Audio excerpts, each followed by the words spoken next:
Welcome to Al Hadi Foundation School.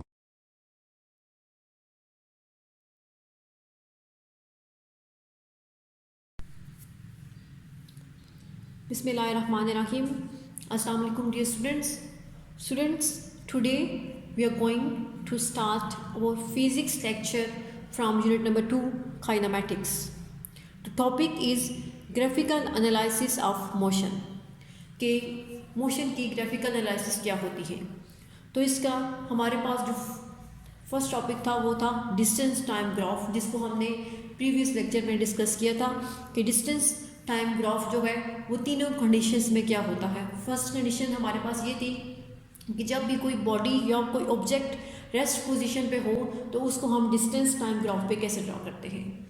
Number 2 ये था कि व्हेन द बॉडी या और object moving with constant speed, फिर अगर कोई बॉडी जो है वो कांस्टेंट स्पीड के साथ मूव कर रही है तो फिर हम उसको डिस्टेंस टाइम ग्राफ पे कैसे ड्रॉ करेंगे और उसकी शेप कैसे होगी। द थर्ड कंडीशन ये थी कि जब कोई भी ऑब्जेक्ट या बॉडी मूव कर रही हो वेरिएबल स्पीड के साथ, यानी कि उसकी जो स्पीड जो है वो चेंज हो रही हो, तो फिर हमारे पास जो डिस्टेंस टाइम ग्राफ होगा उसकी शेप क्या होगी और हम उसको कैसे ड्रॉ करेंगे। तो ये तीनों कंडीशंस जो है वो डिस्टेंस टाइम ग्राफ की हम प्रीवियस लेक्चर में डिस्कस कर चुके हैं। तो अभी देखिए क्या है स्पीड टाइम ग्राफ। अब यहाँ पे हम स्पीड टाइम ग्राफ की जो डिफरेंट कंडीशंस हैं उनको डिस्कस करेंगे। तो स्पीड टाइम ग्राफ में हमारे पास दो ही वेरिएबल हैं, ठीक है, एक है स्पीड और एक टाइम, ठीक है। क्योंकि वेरिएबल्स क्यों हैं कि जिन दो क्वांटिटीज़ को हम ग्राफ पे प्लॉट करते हैं दोनों क्वांटिटीज़ को वेरिएबल्स कहा जाता है, इसलिए स्पीड और टाइम दोनों वेरिएबल्स हैं। ओके, अब इनमें से एक जो है वो डिपेंडेंट क्वांटिटी है और एक इंडिपेंडेंट क्वांटिटी है। तो अब इंडिपेंडेंट क्वांटिटी इनमें से कौन सी है? Time is an independent quantity because time does not depend on an other quantity, क्योंकि टाइम जो है वो किसी भी क्वांटिटी पे डिपेंड नहीं करता, इसलिए टाइम डिपेंडेंट क्वांटिटी है, इंडिपेंडेंट क्वांटिटी है। और स्पीड डिपेंडेंट क्वांटिटी है क्योंकि स्पीड जो है वो डिपेंड कर रही है टाइम पे, ठीक है, क्योंकि टाइम के साथ जो है वो स्पीड या तो कम होती है या फिर ज़्यादा होती है। इट्स मीन्स स्पीड जो है वो डिपेंड करती है टाइम पे, तो स्पीड डिपेंडेंट क्वांटिटी है। यहाँ पे अब हमारे पास जो फर्स्ट केस है वो है कि when the object is at rest, जब कोई भी ऑब्जेक्ट या कोई भी बॉडी रेस्ट पोजीशन पे होगी तो फिर हमारे पास जो है वो स्पीड क्या होगी उस बॉडी की, ठीक है। तो देखिए जब रेस्ट पोजीशन पे है तो अब हमने टाइम हमारे पास जो है वो इंडिपेंडेंट क्वांटिटी है, तो टाइम को हमने हॉरिजॉन्टल एक्सिस पे ले लिया और स्पीड जो है वो हमारे पास जो है वो डिपेंडेंट क्वांटिटी है, तो इससे ये वर्टिकल एक्सिस पे आएगी। अब फर्स्ट जब ऑब्जेक्ट या बॉडी रेस्ट पोजीशन पे हो तो देखें यहाँ पे ऑब्जेक्ट रेस्ट पोजीशन पे है तो स्पीड भी ज़ीरो होगी और टाइम भी ज़ीरो होगा, ठीक है, क्योंकि किसी भी बॉडी की स्पीड कोई नहीं है, उसने कोई भी मूवमेंट किसी भी स्पीड के साथ नहीं की, तो स्पीड ज़ीरो है और टाइम भी ज़ीरो है इस पॉइंट पे, ठीक है। तो फिर अब स्पीड बॉडी रेस्ट पोजीशन पे है, बॉडी की मूवमेंट नहीं हो रही लेकिन टाइम जो है वो गुजर रहा है, ठीक है। अब टाइम 0 सेकंड से 2 सेकंड पे आ गया, ठीक है। जब 2 सेकंड पे भी आया है तब भी बॉडी के अंदर कोई भी चेंजिंग नहीं आई, उसकी स्पीड चेंज नहीं हुई। ओके, नेक्स्ट 2 से लेके 4 पे, अब 2 सेकंड से लेके 4 सेकंड पे आया है, इसकी टाइम जो है वो इंक्रीज़ हो गया है लेकिन तब भी बॉडी की स्पीड के अंदर कोई भी चेंजिंग नहीं आई, तो इट्स मीन्स ये बॉडी जो है वो ये वाली बॉडी जो है वो किस पोजीशन पे है? वो रेस्ट पोजीशन पे है। तो यहाँ से अगर हम जब कोई भी ऑब्जेक्ट रेस्ट पोजीशन पे हो तो स्पीड टाइम ग्राफ में हम उसको कैसे ड्रॉ करेंगे कि अगर यहाँ पे वेलोसिटी भी ज़ीरो है, स्पीड भी ज़ीरो है और टाइम भी ज़ीरो है, तो इस पॉइंट से ये जो बिल्कुल स्ट्रेट लाइन जो है वो इसके होगी, इट्स मीन यहाँ पे बॉडी जो है वो बिल्कुल रेस्ट पोजीशन पे है, उसकी मूवमेंट नहीं हो रही। नेक्स्ट नंबर 2 है कि object moving with constant speed, कि जब कोई ऑब्जेक्ट जो है वो कांस्टेंट स्पीड के साथ मूव कर रहा है तो फिर बॉडी की जो एक्सेलेरेशन या बॉडी की स्पीड होगी फिर क्या होगी। तो देखिए when the speed of an object is constant with time, कि जब किसी भी ऑब्जेक्ट या किसी की भी बॉडी की स्पीड जो है वो टाइम के साथ कांस्टेंट रहे, चेंज ना हो, ठीक है, unchangeable, then the speed time graph will be a horizontal line. तो फिर हमारे पास जो स्पीड टाइम ग्राफ होता है वो एक हॉरिजॉन्टल लाइन होती है पैरेलल टू टाइम एक्सिस, कि जिस एक्सिस पे हमने टाइम को लिया होता है उन एक्सिस के पैरेलल हमारे पास एक हॉरिजॉन्टल लाइन ड्रा होती है, जो कि अगर कोई भी बॉडी कांस्टेंट स्पीड के साथ मूव कर रही है। फर्स्ट करें कि अगर बॉडी जो है उसकी पहले से जो स्पीड थी वो 8 थी, ठीक है, जहाँ पे कि 8 मीटर पर सेकंड के साथ जो है वो मूवमेंट उसकी स्पीड जो है वो मूव हो रही है। तो अब यहाँ पे देखें ये 2 सेकंड पे भी बॉडी की जो हमारे पास स्पीड है वो 2 मीटर पर सेकंड है।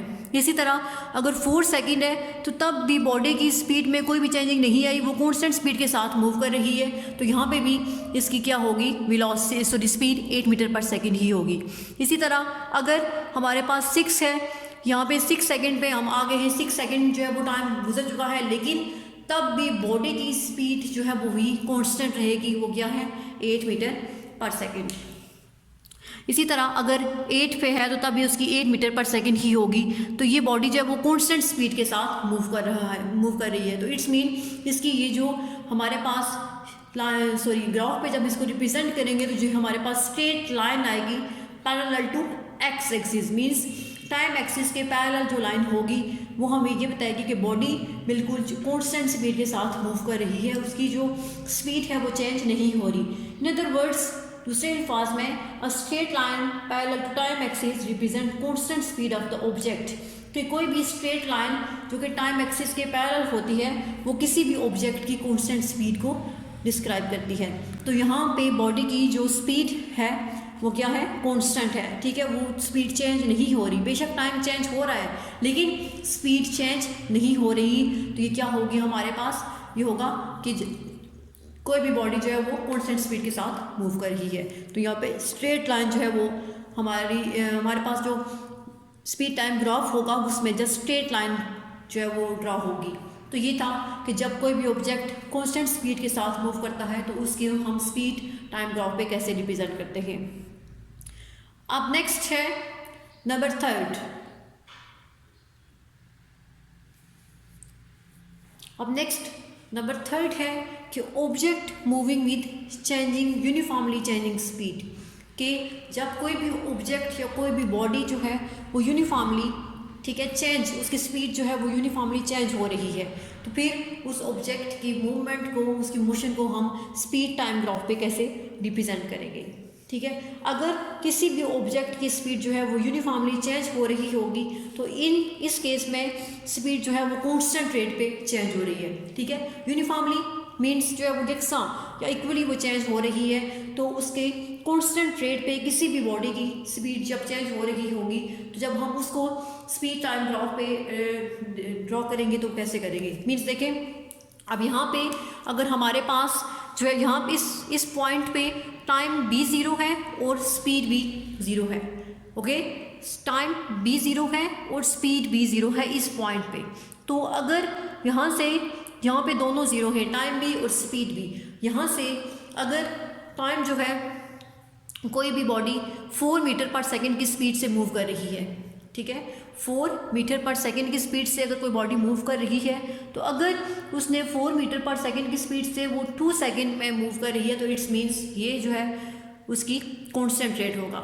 इसी तरह अगर यहाँ से इस पॉइंट से 4 से लेके 8, अब 8 मीटर पर सेकंड जो है वो कोई भी बॉडी या ऑब्जेक्ट 8 मीटर पर सेकंड की स्पीड से मूव कर रहा है 4 सेकंड्स के अंदर, तो इट्स मीन्स ये जो उसकी स्पीड होगी ये कॉन्स्टेंटली टाइम के साथ साथ चेंज हो रही है। ओके, इसी तरह अगर ये 8 इस पॉइंट से यहाँ पे कि स्पीड जो है वो 8 मीटर पर सेकंड से 12 मीटर पर सेकंड हो जाती है यहाँ पे, तो ये जो होगी 12 मीटर पर सेकंड की स्पीड वो होगी 6 सेकंड्स के अंदर। तो यहाँ पे ये बात हमें ये बताती है कि ये बॉडी जो है वो कॉन्स्टेंट स्पीड के साथ उसकी स्पीड जो है वो कॉन्स्टेंटली चेंज हो रही है, तो जब ये बॉडी मूव कर रही है। तो अब इसके लिए हमारे पास ये जो ग्राफ बनेगा, ठीक है, हम जब इसको ग्राफ पे रिप्रेजेंट करेंगे तो इसकी शेप क्या होगी, एक स्ट्रेट लाइन बनेगी। ओके, ये ऐसे एक स्ट्रेट लाइन होगी।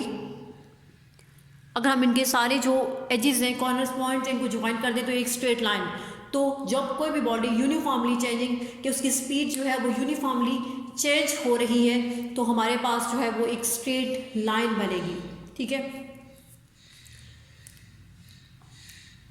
A straight line means that the object is moving with uniform acceleration। और स्ट्रेट लाइन का मतलब ये होता है कि वो ऑब्जेक्ट जो है वो यूनिफॉर्म एक्सेलरेशन के साथ मूव कर रहा है, ठीक है। उसकी एक्सेलरेशन जो है वो क्या है, यूनिफॉर्म है। अब यहाँ पे देखें इस पॉइंट पे अगर बॉडी की स्पीड 4 मीटर पर सेकेंड है और उसका टाइम जो है वो 2 है, ठीक है। तो इसी तरह हम जब किसी भी बॉडी का ये इससे हम एक्सेलरेशन फाइंड कर सकते हैं। अब एक्सेलरेशन हमारे पास क्या होती है, velocity, change in velocity over time. तो चेंज इन वेलोसिटी यहाँ से हम कैसे फाइंड करेंगे कि स्पीड है तो स्पीड से हम वेलोसिटी फाइंड कर सकते हैं। तो यहाँ से अगर स्पीड टाइम ग्राफ पे, ठीक है, हमारे पास स्ट्रेट लाइन हो तो उसका मतलब ये होता है कि कोई भी बॉडी जो है वो यूनिफॉर्म एक्सेलरेशन के साथ मूव कर रही है। Slope of the line gives the magnitude of its acceleration. और जो स्लोप होगी लाइन की वो हमें, ये जो स्लोप बन रही है वो हमें क्या देगी कि मैग्नीट्यूड, एक्सेलरेशन का मैग्नीट्यूड क्या है, ठीक है, कि एक्सेलरेशन हमारे पास है क्या, उसकी हमारे पास जो है मैग्नीट्यूड होगी कि उसकी अमाउंट कितनी है। तो ये है कि जब कोई भी बॉडी जो है वो यूनिफॉर्मली चेंजिंग स्पीड के साथ, यानी कि अगर उसकी स्पीड जो है वो यूनिफॉर्मली चेंज हो रही हो तो उसको हम स्पीड टाइम ग्राफ पे कैसे रिप्रेजेंट करते हैं। नेक्स्ट है कि अगर हमारे पास, अब यहाँ पे 2 केसेस हैं इसके, ठीक है। एक तो यूनिफॉर्मली चेंज और यूनिफॉर्मली चेंजिंग स्पीड के साथ एक्सेलरेशन। अब एक्सेलरेशन 2 किस्म का होता है, पॉजिटिव भी और नेगेटिव भी। ये हमने प्रीवियस टॉपिक में डिस्कस किया था कि एक्सेलरेशन जो है वो 2 किस्म का है, पॉजिटिव भी है और नेगेटिव एक्सेलरेशन भी होता है। अब पॉजिटिव एक्सेलरेशन तो ठीक है, लेकिन नेगेटिव एक्सेलरेशन को क्या कहते हैं, डिक्लेरेशन और रिटार्डेशन। अब नेगेटिव एक्सेलरेशन के लिए हमारे पास जो स्पीड टाइम ग्राफ होगा उसको हम उस पर उसकी शेप क्या होगी, ठीक है। तो नेगेटिव एक्सेलरेशन या फिर डिक्लेरेशन के लिए हमारे पास जो स्पीड टाइम ग्राफ है उसकी शेप जो है थोड़ी सी चेंज होगी।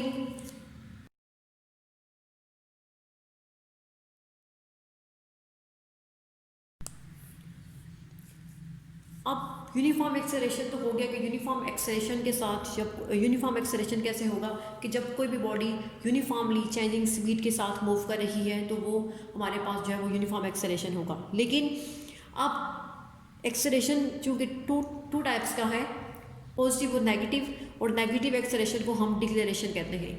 तो यहाँ पे हमने 2 केसेस की डिस्कस करनी है कि अगर जो है वो ऑब्जेक्ट की स्पीड जो है वो चेंज हो रही है यूनिफॉर्मली, तो एक यूनिफॉर्म एक्सेलरेशन हमारे पास क्या होगा और दूसरा यूनिफॉर्म डिक्लेरेशन कि अगर एक्सेलरेशन नेगेटिव होगा तो हमारे पास जो है वो उसकी शेप क्या होगी, स्पीड टाइम ग्राफ की।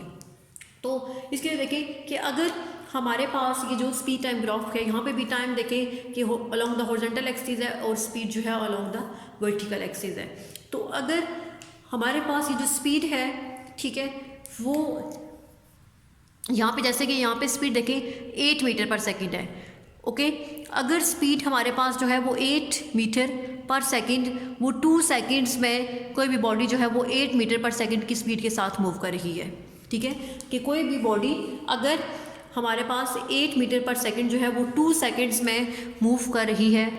ये देखें अब स्पीड ज़्यादा है लेकिन टाइम जो है वो बॉडी ने कम लिया है। स्पीड बॉडी की ज़्यादा है, ठीक है, लेकिन उसने जो टाइम लिया है वो बिल्कुल जस्ट थोड़ा सा है, 2 सेकंड। इसी तरह अगर बॉडी की स्पीड जो है वो 8 मीटर पर सेकंड से होकर लेस हो जाए 4 मीटर पर सेकंड, लेकिन 4 मीटर पर सेकंड हो और टाइम जो है वो 4 सेकंड का ले। अब यहाँ पे बॉडी की स्पीड जो है वो कम हुई है लेकिन उस बॉडी ने उस स्पीड के साथ साथ टाइम जो है वो ज़्यादा लिया है। तो यहाँ पे ये जो केस होगा हमारे पास ये यूनिफॉर्म डिक्लेरेशन का होगा कि इन पॉइंट्स पे बॉडी की जो मूवमेंट है कि अगर वो 8 मीटर पर सेकंड की स्पीड के साथ जो है वो 2 सेकंड्स में एकदम से मूव कर रही थी, स्पीड ज़्यादा थी, लेकिन जो बॉडी की स्पीड भी 8 मीटर पर सेकंड से 4 मीटर पर सेकंड पे होगी, लेकिन उसने टाइम जो है वो 4 मीटर पर सेकंड की स्पीड पे 4 सेकंड का लिया। तो यहाँ पे इस केस में हमारे पास ये जो स्पीड टाइम ग्राफ की शेप होगी ये जो है वो चेंज हो जाएगी इस स्पीड के साथ। कैसे कि इसमें हमने इनकी जो कॉर्नर्स होंगे इनको आपस में ज्वाइन करना होगा।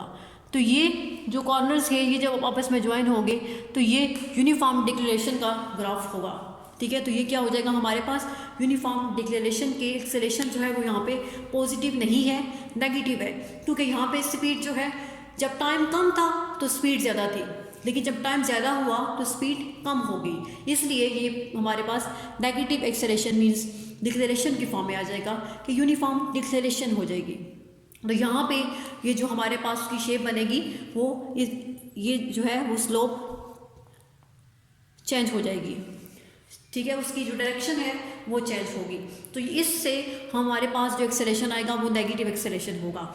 अब नेगेटिव एक्सेलरेशन कैसे होगा कि अगर एक्सेलरेशन क्या होता है कि चेंज इन वेलोसिटी, ठीक है, और स्पीड और वेलोसिटी में क्या फ़र्क होता है कि स्पीड, अब यहाँ पे चेंज इन वेलोसिटी हम कैसे फाइंड करेंगे कि अगर हमारे पास जो है स्लोप ऑफ सी डी, अब सी डी हम क्या लेते हैं कि अगर हम इस पॉइंट को हमने सी कह दिया, यहाँ पे हमारे पास सी है और ये हमारे पास डी है, तो ये हमारे पास दो पॉइंट्स हो जाएंगे सी और डी।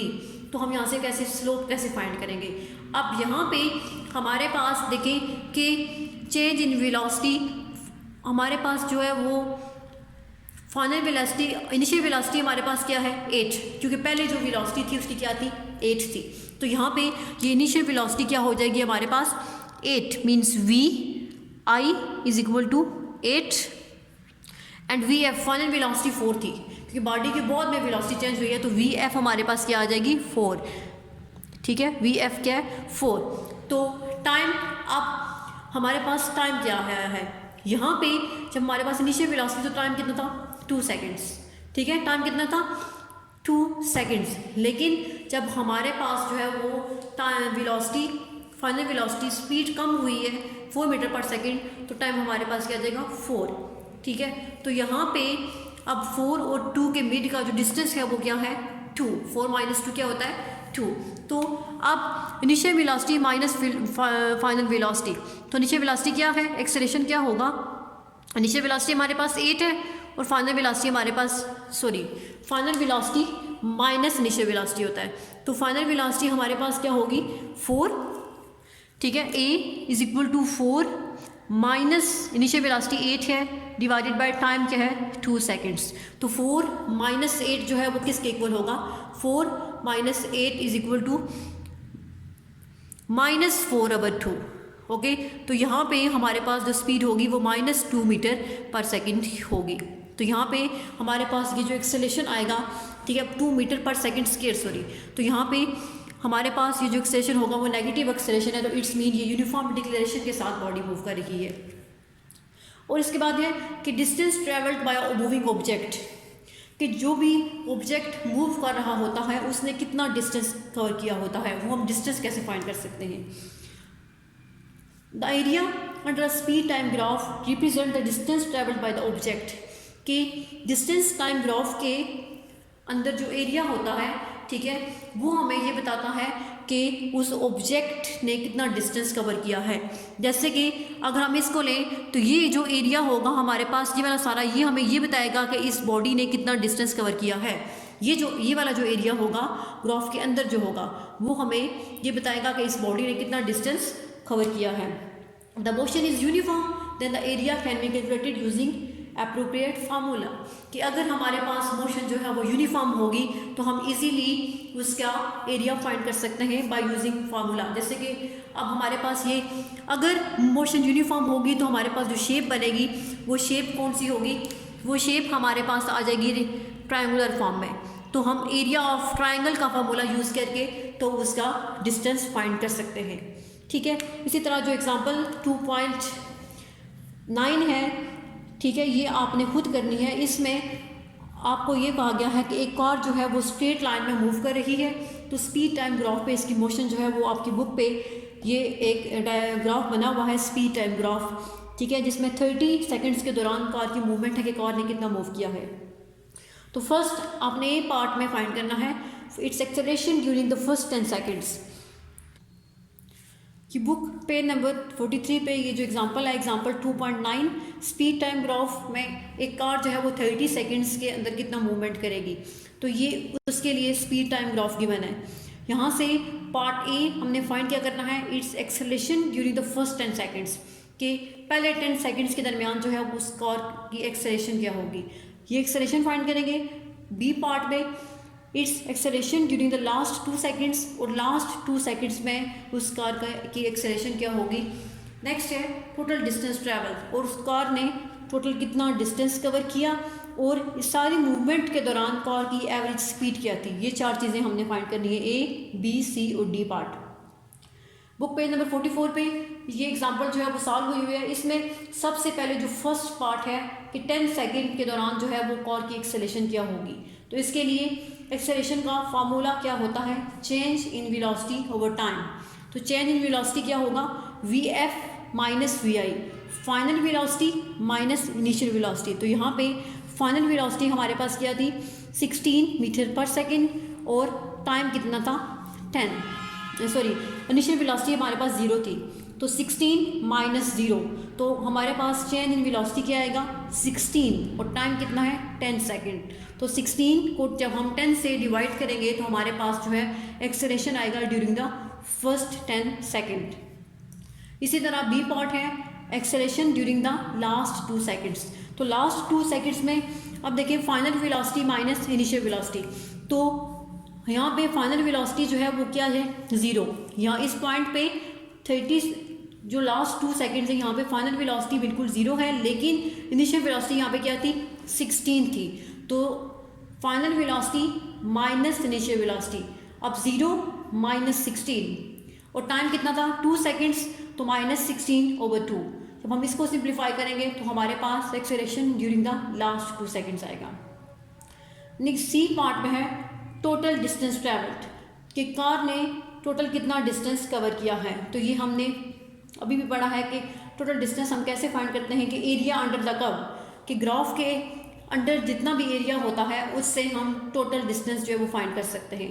तो इसके लिए हमारे पास फार्मूला होता है जो हम यूज़ करते हैं एरिया फाइंड करने के लिए। तो यहाँ पे हमारे पास जो शेप है ये ट्रेपेजियम शेप है, तो इसका एरिया फाइंड करने का जो फार्मूला है 1/2 sum of parallel sides multiply height. तो यहाँ पे पैरेलल साइड्स कितनी है कि हमारे पास इसकी 2 साइड्स लिखी हुई है 16 18 and plus 30।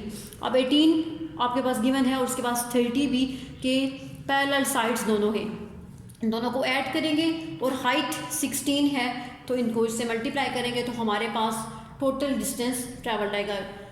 Next D part है एवरेज स्पीड फाइंड करनी है। तो एवरेज स्पीड कितनी होती है, टोटल डिस्टेंस कवर्ड, कि आपने जो डिस्टेंस फाइंड किया है सी पार्ट में उसको यूज़ करते हुए एवरेज स्पीड फाइंड करनी है।